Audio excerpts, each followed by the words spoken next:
Hi lovely humans, happy new year, happy 2021. I send you all my very best wishes for this new year, and this is going to be my usual yearly Q&A, the Q&A I do every year, to just kind of chat, kind of catch up. But first I need to address this.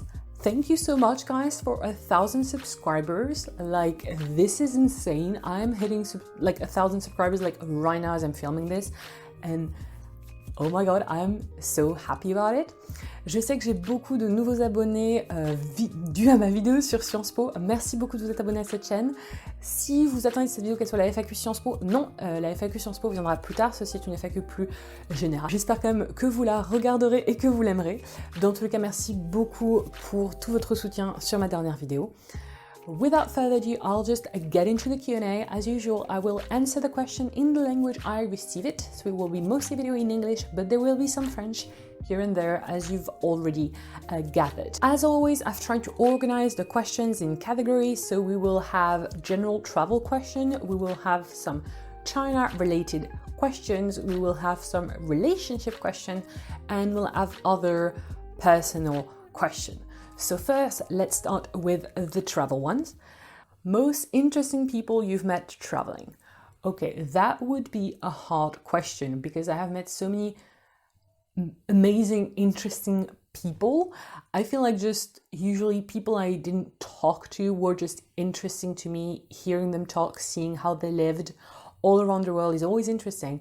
But I have to say that what jumps to my mind is that history teacher that basically saved me. Like, I mean, he was my guardian angel. I was lost on a beach in San Francisco, Baker's Beach, if you know it. It was pitch black. I had just arrived in the US, so I did not have any way of orienting myself. I did not have my phone working, and I was just lost and confused. And this random guy approaches me in the night and offers to help me out. I was a bit scared, not gonna lie. The whole time I was like, oh my god, is he gonna assault me or something?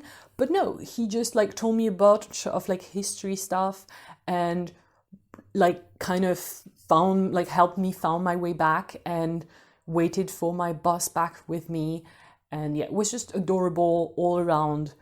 And yeah, that was just so much genuine kindness that I will probably always remember it. Weirdest food you've tried. Okay, I am thinking obviously about the chicken legs, chicken feet that you can have in China that I've tried. That was before I became vegetarian. And yeah, you are served literally the leg and foot of the chicken. You can see all of the thing. It is quite interesting. And also a sort of jelly that I tried in Poland. We were at one of those canteen type of restaurant in Poland. Very cheap food, very good. But then the dessert were those type of jelly thing that were just unedible. None of us could eat it. It was just disgusting. It was so weird because I'm it's just Jello. How is it so weird? I still don't know to this day. What's been your worst experience traveling?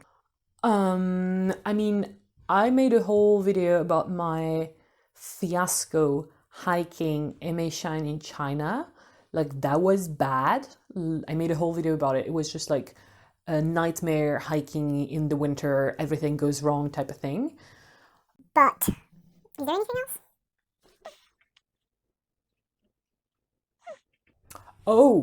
Oh, how am I so silly that I almost forgot? No. There was another one that was very bad. It's when I was traveling through Death Valley National Park with my girlfriend, and we were on this canyon road, and we got a flat tire because the road was just terrible. So yeah, that was probably one of my worst travel experiences, and I also made a whole story time video about it. So yeah, those will be linked in the description. Check them out if you want to hear me try to make fun of the misery. Now, a couple of China-related questions. How was the language barrier in China? The language barrier in China was big. They tell you that, oh, it's not that bad anymore. People in Shanghai, especially because I was living in Shanghai, people in Shanghai will speak English. Nope. So the language barrier in China is real, and even if which you speak Mandarin Chinese. Like you can, like if you go traveling in rural areas, you will meet people who either don't speak Mandarin Chinese or speak it with such a strong accent that you can't understand them. And in general, it's very important if you live in China to learn Chinese and to learn the tones properly and to train your earrings so you can just like function in daily life, because you can't really get by in China, I personally feel, using only English. How open-minded are Chinese people about homosexuality? How comfortable were you displaying or talk about your sexual orientation in China? So, Chinese people are not super open-minded about homosexuality. I mean, there is definitely like change. Younger generation are definitely more open to the idea of it, especially for foreigners. But I still think that it is very largely misunderstood. And yeah, like there is still like that's very like it's very heteronormative society. And I didn't really feel comfortable talking to Chinese people about my sexual orientation unless I knew they were gay themselves. Then a few relationship questions. Ça fait combien de temps que tu es en couple avec ta copine? Vous êtes trop mignonne. Alors déjà, merci beaucoup. Donc, une question en français. Je suis en couple avec ma copine depuis un peu plus de 2 ans maintenant. Voilà, on s'est rencontrés quand je vivais à San Francisco. What is your best tip for long distance relationship? Communicate. Everyone says it, but really communicate. And also do meta communication, like communicate about how you're communicating, like have conversation about how you're talking to each other. It's very easy in long distance relationship if you text a lot to misunderstand each other through text or to have different expectations for communication, and you really need to like keep it open. And anytime you have a conversation about something, keep in mind that your partner may change their mind about it, and just like keep that open. I think, of course, that's a piece of advice, that's a tip that applies to every type of relationship. It doesn't have to be long distance, but really you can't survive long distance without it, in my opinion. Now on some more general personal question. How come your English is so good? Well, first of all, thank you very much. I think my English is as good as it is because I was always kind of good at picking up languages. I've just always had I am lucky to have like a good ear in general for sounds.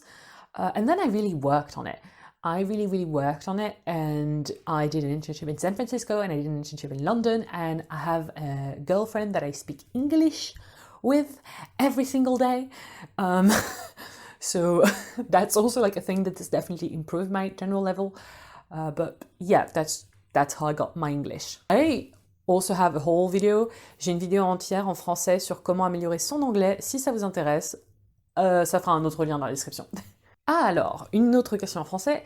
Qu'est-ce que tu fais de ta vie maintenant que tu as ton master? Alors, je prépare un concours. Je prépare un concours de la haute fonction publique, un concours vers la diplomatie. Voilà, donc même si en soi, on va être honnête, avec la pandémie, etc., c'est assez dur de se motiver, c'est assez dur de travailler. Le moral n'est pas toujours au top, il y a plein de choses qui se passent, mais je fais de mon mieux pour bosser. How to get over imposter syndrome? How? I don't know. I try to remind myself of the area that I know I am good at, and I try not to compare myself to others. But yeah, to be honest, I don't really have a good answer to that question. So hey, if you guys watching this video have any tip on how to get over imposter syndrome, please leave it in the comment. I would really be interested to hear what you have to say about that. And finally, you've mentioned your eating disorder on Instagram. Is it too private to ask you if you feel better and how you deal with it? I'm really sorry if my question feels inappropriate. Please feel free to ignore this one. First of all, thank you for being very polite in the way you asked about it. I very much appreciate that. So yes, I have had a couple of eating disorders and I am better. I am doing much better, and even though this year, of course, with the whole pandemic and being stuck at home with food, let's be real, it's hard, but I have tried very hard to be patient with myself. To be honest, in lots of ways, eating disorders are like an addiction. And that may sound dramatic, but it is. It's just, you will always have an issue with that, I feel personally. And I think it's been there have been articles about it. The system of eating disorder is very similar to the system of addiction. So I am in recovery, but in a way, I will always, the same way an alcohol addict, even if they don't drink anymore, they're an addict. It's the same thing. I will always have an issue with that, except I have to confront that relationship with food every day, because on the contrary of an alcoholic, I can't just say I'm never going to drink anymore. I have to eat every day. And so I have to constantly confront that, and I have to constantly work on it and be gentle. And yeah, it's honestly, it's still tricky at times, but yeah, I am truly much better about it. I just also try to tackle every negative self-talk I have. If I realize that I'm talking to myself in a very mean or cruel way, I try to shut that down. I try to be no, I should not be saying that to myself. I should not. No. And I'm very consciously being no, I would not talk like that to someone I love. I would not talk like that to a friend. I can't be talking to myself like that. And that was actually one of my resolutions for 2020, was to improve on that. And I feel like I've definitely actually fulfilled that. I've definitely improved a lot, and I'm just going to continue doing that way. It's the first step, before absolutely loving myself and loving my body, I need to accept it first. I need to be neutral about it. For me, being neutral is already a good goal. And sometimes you have so much love yourself thing, and we're oh yeah, I totally love myself. It can be hard, and it's fine if your first step is be okay, be neutral towards yourself. That's fine. I don't know why I just went on a ramble about that. Probably because it's something I'm quite passionate about. So yeah, sorry if that was too long. I hope you can take something from it though. Thank you so much for watching this Q&A. Thank you again for 1,000 subscribers. That's just crazy. I wish you all the very best for 2021. Hang in there if this 2020 has been hard. I'm rooting for you guys. Merci encore pour tout. Et à bientôt dans une prochaine vidéo. Oh, and I forgot to do all of the YouTuber social thing. Comment, like, subscribe, follow me on Instagram, all of that good shit. Links in the description.